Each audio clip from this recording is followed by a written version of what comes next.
What is up YouTube, KM888 here, and today I'm here for you with a DDD Deck profile. It's 60 card DDDs. I went on and used it on my Nationals from Belgium, and I actually went 5-1 with the deck. 5 wins, 2 losses, 1 draw. I don't think that's actually too bad, so I thought maybe you guys think it's interesting. Let's show it to you and be done with it. So yeah, I'm going to jump straight into the deck profile. It's pretty big deck, so I'm gonna need a little bit more time than usual. So yeah, first things first, of course, the triple DDD Oblivion King Ragnarok. Mandatory card in the deck, it's way too good, you wanna see it. DD Savant Kepler. The Kepler is an amazing card, search anything you want, gate, your fusion, the traps, it's an all-around great card, so yeah. Only 2 Savant Copernicus. The idea behind 2 is the fact that you have grass, looks greener, so you're already going to mill a lot, so the Copernicus is actually only there as a pivot, sending the last card that you need to the graveyard, so at 2 it's amazing for right now, so yeah. Then double Savant Thomas. Savant Thomas is one of the only cards you actually don't want to mill, I think. It's still good because you can reborn it with the multiple effects from the DDDs, but the thing is that this makes your pendulums recurable from the extra deck, so that's actually the most important thing about this card. Special summoning it and using the effect to go into Kali Yuga is only relevant against a couple of decks. The most important thing is just the recurability from the extra deck, so yeah. Next up, I was running 1D Savant Newton. This card is basically a card that says discard it to the graveyard and add back any DD or Dark Hunt from graveyard to your hand. So the idea behind it was easy with grass, mill a lot and then add anything back that you want. The thing is, in 8 rounds of Swiss, it actually never came up. I only saw the card once, and when I had it, I didn't use it for its purpose. It was the only other DD I had next to Swirl Slime, so I had to use it for a fusion summon. So yeah, not the best thing actually at the moment.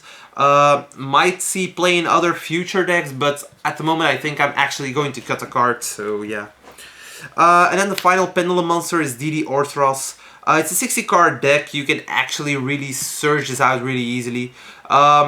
Playing it at 1 also pretty much ensures that you're not going to draw it in your opening hand, which is actually good because you really don't want that, so yeah. The fact that it's a level 4 tuner actually never comes up, so don't bother about that. The fact it's Pendulum might actually come up, so yeah. 1 DD Ghost. I know it's a 60 card deck and you might mill 2 or 3, triggering all their effects while you mill them, but the thing is that if you have it in your hand, most of the time it's a dead card. It could be a combo piece for DDs in certain things, but when you run 60 card DDDs, the combos aren't there anymore. You just play it in like an aggro build, just pumping out strong monsters and going from there. So the 1 DD Ghost is actually enough, because you just want to send it once and banish it once and it's enough, so yeah. Next to the DD Ghost, triple DD Lamia, still one of the most important cards in the deck. You really want to see these in your graveyard, so yeah. Triple DD Swirl Slime. The card is busted. Just fusion summon, and even if they strike it, you can still use the effect from the graveyard, special something from your hand, so it's crazy. It's a good card. Triple DD Necro Slime. In a 40 card deck, there are like several opinions if you should run 2 or 3, but in a 60 card deck you have the room for the 3rd Necro Slime. You actually have to play it, because if you go with Grass Looks Greener, you really want to mill at least 1, so yeah. That's it for the DD monsters. It's a really big portion of the deck. It's important for your combo plays, of course, so that's it for the DD.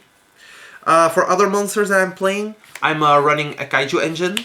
I've specifically opted to run these 4, the Dogron, the Raiden, Comungus and Gameciel, because they are level 7s and level 8s respectively. Oh my god. The Gamma Seal is just a level 8, you're mostly gonna give to your opponent, and the thing you're gonna summon the most is probably the Comungus, because it's level 7, and you can easily use Lamia or the Glow Bulb, which I'm gonna show you guys a little bit later, to make Synchro 8 plays, and then still special summon other kaijus to your side of the field. You can use the kaijus really versatile in this deck. Like, if you mill a Slumber, you can just add a Raiden and then use a Lure to get rid of the Raiden, but get 2 free draws. So it's really versatile. I've opted to run Doggerun because, well, Maximum Price was only out for a couple of days when our national hit, and I thought that some people probably wouldn't be having the diagrams and would play like True King Dino but with Lost World still. And Lost World actually gives all your monsters a 500 point decrease except for Dinosaur, so the Dog Run was still 3000 and it was better than the 3300 monster that is the Star Destroyer one, the light.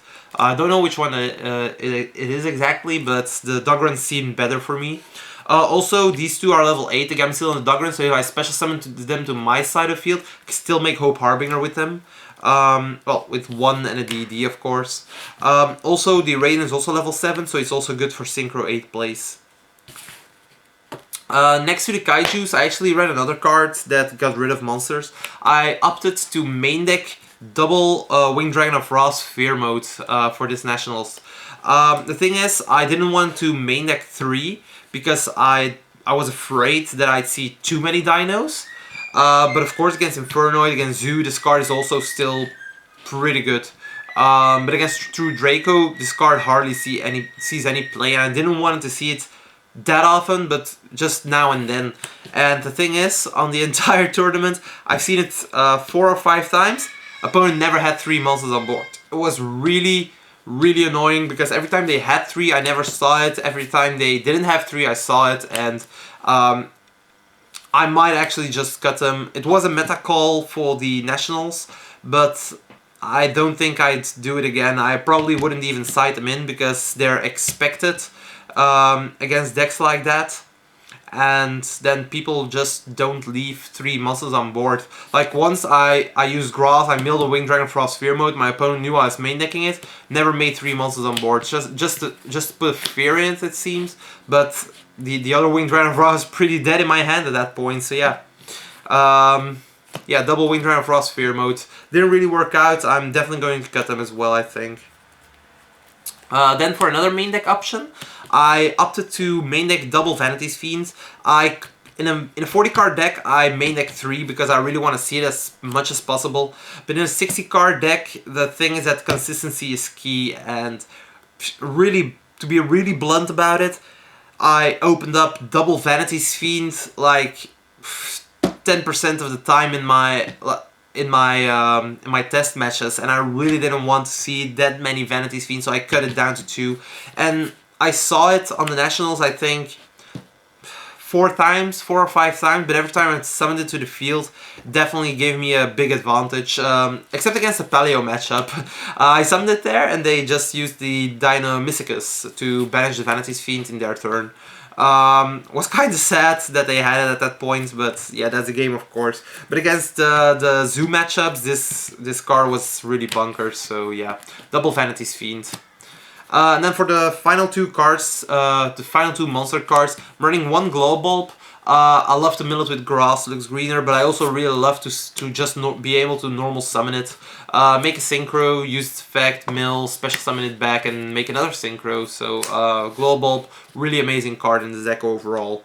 And then the final card is 1 Maxi. Maxi is still a great hand trap. I opened it once, and I've seen it like 4 times during the entire event.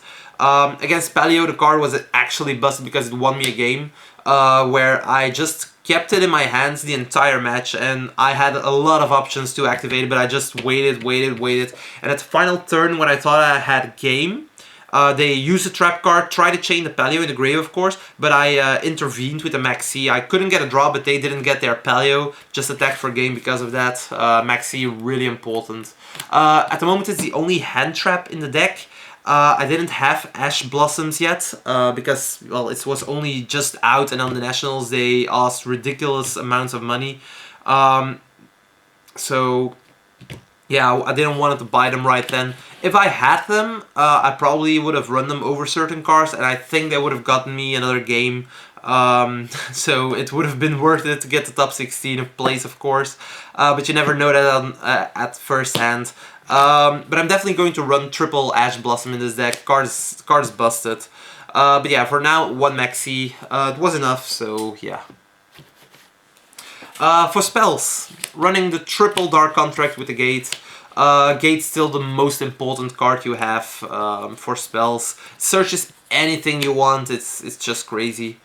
One Swamp King, the idea behind one Swamp King is that I actually never liked it at 2 in a 40 card build. You might say that, like, you're running 60, the chance you mill it is like enormous and you're not gonna see it, but I really don't mind. Like, if I get off grass, I most of the time have Necro Slimes in my graveyard already, and I'll be able to get my fusion plays off anyways, so I don't mind not having the Swamp King at that point. And having the Swamp King in your opening hand without having to search it is actually bad at most of the times, because you're gonna lose too many cards. They might have like a Ghost Ogre, they might have something else. It's just enervating how bad this card is if you see it in your opening hand. And the thing is, you really want to search it. Like, when you already have the gate, you want to search it and extend your play. So I opted to go for 1 and it worked out well, so yeah. Then, of course, triple Grass looks greener. Nothing to say about it. Card is busted if you get it off. Milling like 15 cards in this deck is like getting 3 extra summons for free. You mill your Necro Slime, Swirl Slime, Lamia, the Glow Up Bulb, maybe some other cards that might help, like a Slumber next turn. It's just crazy how much advantage you get from a single grass. Even in a deck like DDD, it doesn't even have to be Inferno to get mass advantage. It's just crazy. The grave is so important. Triple Pot of Desires. In a 40 card build you only want to run 2, but in a 60 card build definitely run 3. You really want to see it. There were so many jewels that I got off double Pot of Desires, still had like 10 cards in the deck, so it doesn't really matter, right? It's good, you see your cards, you get extra draws, it's just amazing overall. Triple Allure of Darkness, card is busted. Just draw 2 and banish the dark. Like, if you banish the DD Ghost, you can even send back any DD from your ban zone back to the graveyard, so it has extra utility with it. But the Allure of Darkness actually lets you thin out a 60 card deck, and that's really good because consistency. So yeah. You guys already saw the Kaiju engine, so double Slumber. Milling it is amazing, actually getting it is also great. The Kaijus are just so important for like the true Draco matchup. You have to run them, I think. It's mandatory. I might actually even add another Kaiju, because during my true Draco matchup, which was one of the 2 that I lost, my opponent opened twice with Masterpiece set Imperial Order, and I couldn't get rid of the Masterpiece because of that. And if I just had a Kaiju, I would have been able to tribute over it and make some plays, but it was crazy because they just opened twice with Masterpiece Imperial Order. Like, game 2 I won really easy, but game 1 and 3 was ridiculous. I couldn't do anything. I opened 5 spells both times. But a Kaiju could have made everything different, so yeah. Definitely the Slumbers, they're really important. One Raigeki just to add on to the mass destruction. It's really important to bait out opponents' fields. The thing is, with this deck, I'm playing 60 cards. I really wanted to go second against most matchups. Just giving them a Kaiju and then make your play. It's ridiculously good. 1 for 1 to get fast to your Kepler, to your searches, and go with your combos. Double Where Art Thou, same deal as the one as a 1 for 1, just get to your combo pieces a lot faster. I might cut these because I've seen that the life point loss from Where Art Thou is actually pretty relevant when you go into a grind game. I thought it would up the consistency, but I've only seen the card once during the entire day, so I didn't mind not having it. The time that I saw it, I already had a full hand of DD, so the card was just an additional Lamia for me. But yeah, Werearva is definitely a good card if you need it, but I might cut it for Cosmic Cyclones, so yeah. That's it for the spells. Now let's go to the trap cards. First things first, Dark Contract with the Eternal Darkness. Card is busted if you get it off. Just stops any type of fusion, exceed, synchro, and tribute summon from monsters on the field. Also, monsters on the field cannot be targeted thanks to this. It's crazy. If you just have 2 pendulum scales, the card just wins games on its own. It's also the reason that I cut Vanity's Fiend to 2, because I had an additional option, so yeah. Dark Contract with Witch card is really needed. If you see a totally awesome coming, you can just flip it up already, and then they can't negate the pop effect, so they're not gonna get it off. So yeah. Just watch out for the burns. I've burned myself to death once, yeah. Imperial Order card shouldn't be illegal.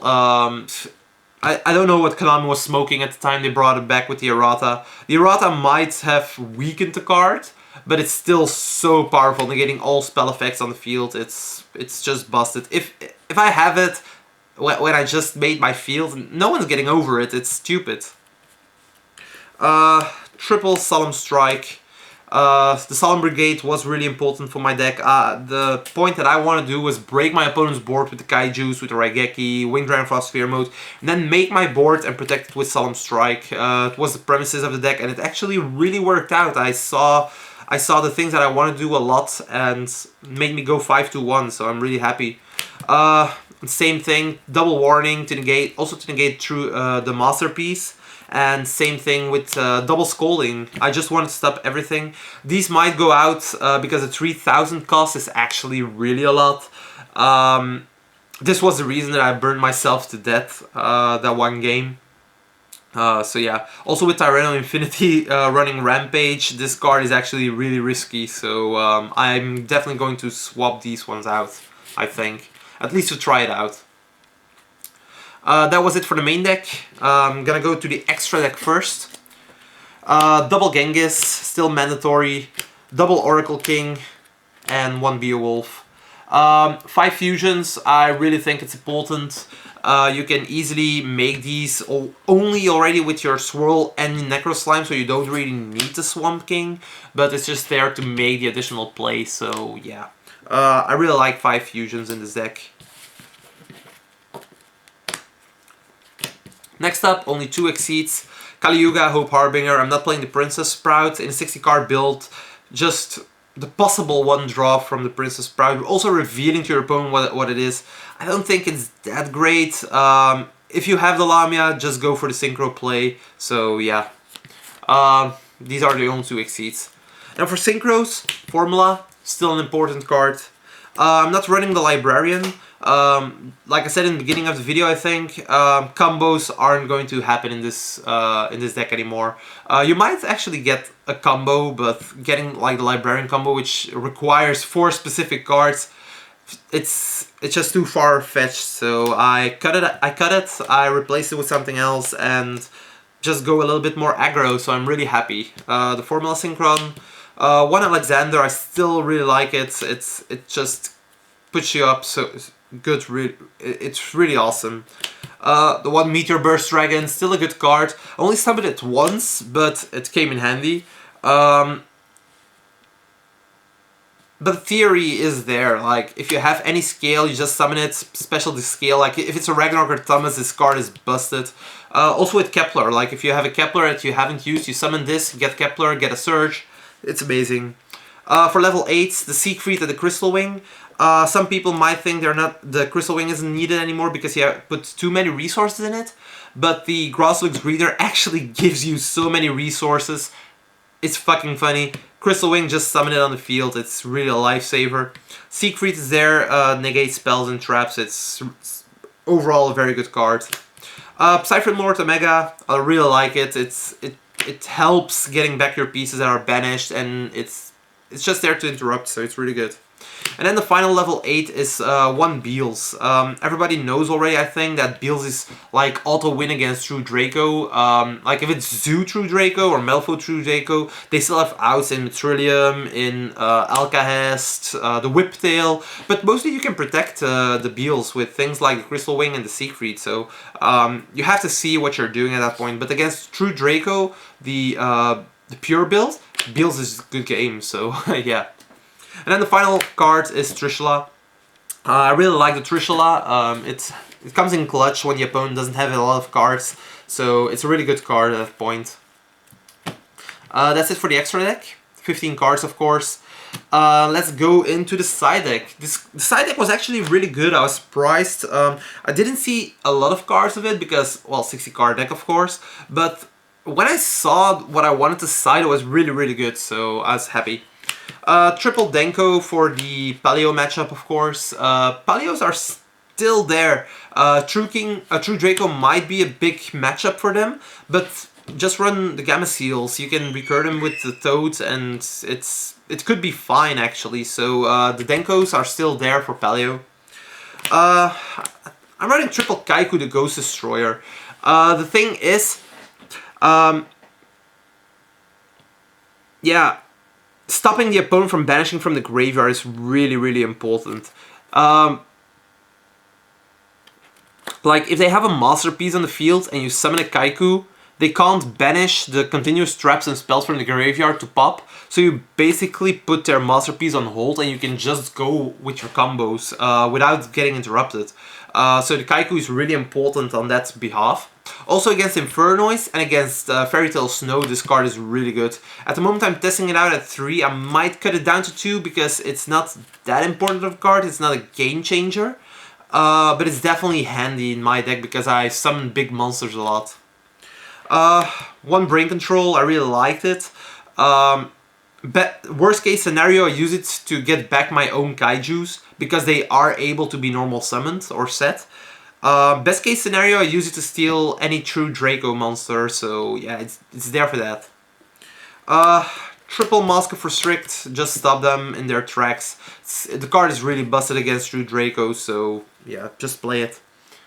Double Dimensional Barrier. When you play against anything that's heavily reliant on their extra deck, like True King Dino actually can function under barrier, so you don't have to play it against those. But Zodiac, Fluffle, stuff like that, just hit them up with a barrier and they can't do anything anymore. And then for the final 3 cards, running double Lustwind and 1 Breakthrough Skill. These are just cards that can be used to mill for your Grass Looks Greener and to use them in the graveyard. I've opted for double Lustwind and 1 Breakthrough Skill because the Lustwinds are good against extra deck variants, which I thought would be the most.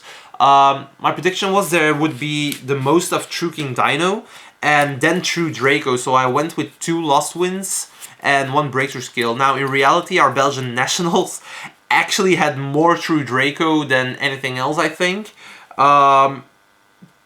So the Breakthrough Skill would have been handy in the main deck even, I think. And looking back to it, I might have actually had to main deck Torrential Tribute. But in any case, I was really happy. The deck worked as I wanted it to be.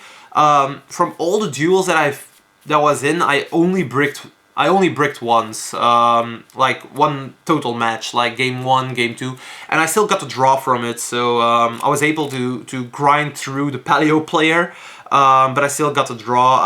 I won game 1 there, and game 2 I put him at 100, but I couldn't deal the final 100 damage, and I burned myself to death with the contracts. But in total, I really think the deck is working out, and I'm definitely advising any DDD player to pick this route for playing DDD in the future. Vice Typhoon is also coming out. That's in link format. It might be a little bit hard for some people. But like in the future, if you want to play DDD, go for 60 cards. It's really the best pick you can do.